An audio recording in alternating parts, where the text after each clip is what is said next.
Democracy and Electoral Empowerment Partnership or DEP Indonesia melaporkan sebanyak 30 dugaan pelanggaran pada penyelenggaraan Pilkada serentak 2024 ke Bawaslu Jabar.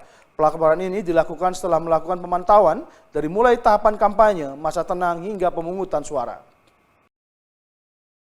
Democracy and Electoral Empowerment Partnership atau DEP Indonesia melaporkan sebanyak 30 dugaan pelanggaran pada penyelenggaraan Pilkada serentak 2024 ke Bawaslu Jabar.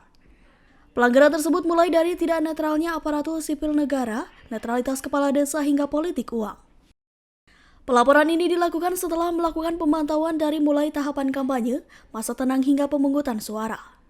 Tidak adanya efek jera membuat hal tersebut masih terjadi pada pemilihan kepala daerah serentak 2024. Menurut Direktur DEP Indonesia, pelanggaran tersebut cukup besar di 27 kabupaten kota di wilayah Jawa Barat. Daerah tersebut yaitu Kabupaten Bandung, Kota Bandung, Kabupaten Tasikmalaya, Kota Tasikmalaya, Kabupaten Indramayu, Cianjur, Kota Sukabumi, dan Kabupaten Garut.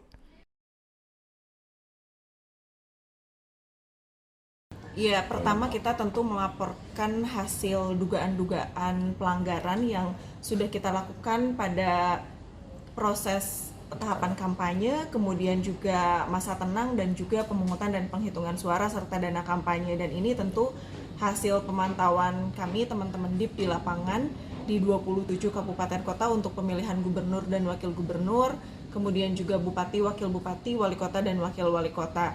Dan tadi sudah kami sampaikan sebetulnya kepada Bawaslu Republik Indonesia dan juga ditembuskan kepada Bawaslu Republik Indonesia dan secara langsung kepada Bawaslu Provinsi Jawa Barat terkait dengan misalnya netralitas aparatur sipil negara yang masih marak terjadi, kemudian juga netralitas kepala desa, kemudian juga menjelang pada proses masa tenang itu ada dugaan politik uang, termasuk juga pada proses pemungutan dan penghitungan suara. Tentu selain itu juga ada problem-problem lain berkaitan dengan logistik gitu ya, yang kita tahu di mana memang ini memasuki musim penghujan dan juga cuaca yang tidak menentu, dan apa yang kemudian terjadi di Kota Bandung, kemudian juga di Kabupaten Bandung gitu ya, ada logistik yang belum sampai ke TPS pada proses pemungutan dan penghitungan suara, kemudian juga surat suara rusak, kemudian juga surat suara yang kurang.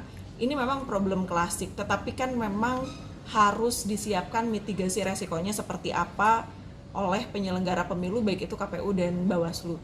Nah, yang paling sebetulnya sangat ironi gitu ya, ketika kita melakukan pemantauan di lapangan, itu kita ditolak di beberapa TPS untuk bisa mendokumentasikan hasil penghitungan suara. Padahal dalam aturan PKPU nomor 17 tahun 2024 itu sendiri, masyarakat itu berhak untuk melakukan pemantauan pada proses penghitungan suara di TPS, dan kita juga berhak mendokumentasikan sebagai bentuk transparansi dan juga akuntabilitas. Tetapi sayangnya kita sendiri malah mendapatkan hal yang tidak enak dan tidak baik dengan penolakan, baik itu dari KPPS ataupun PTPS di TPS-TPS yang kemudian kemarin kita lakukan pemantauan.